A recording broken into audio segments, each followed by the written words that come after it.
رغم اني انا مش بتابع مباريات كرة قدم من حيث المبدأ يعني، ولكن لقيت الصورة ديت منشورة على اكتر من موقع. شاب بيبكي لخسارة نادي الزمالك. طيب يا حبيب بابا يا غالي، اللي انا عايز اقوله لك ان يعني اللعيبة نفسيهم، لعيبة نادي الزمالك نفسيهم، ولاعيبة نادي الاهلي نفسيهم، ولاعيبة اي نادي هم نفسهم ما عندهمش انتماء. انت عارف ليه؟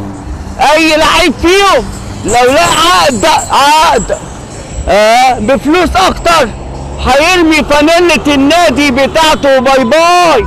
يبقى انت بتعيط ليه يا روح بابا؟ بتعيط ليه يا ابني؟ على ايه يا ابني؟ مش مستاهله.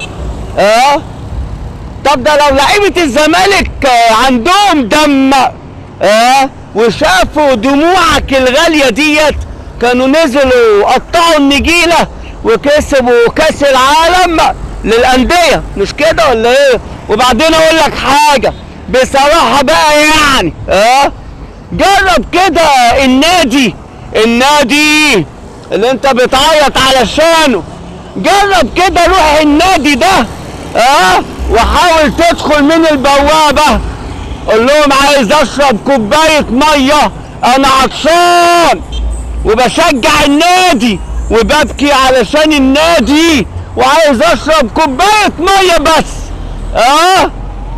والله ما هيسمحوا لك بالدخول ولا هيناولوك كوبايه ميه. خلاص.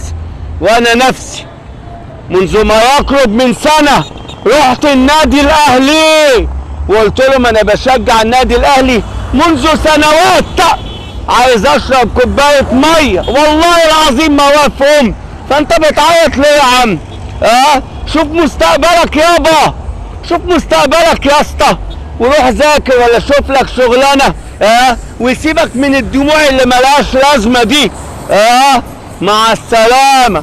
الا بالمناسبه انت تذكره المباراه، تذكره الماتش جايبها منين؟ شغال وبتصرف على نفسك ولا بابا وماما بيصرفوا عليك؟ مع السلامه يا ابني يا حبيبي.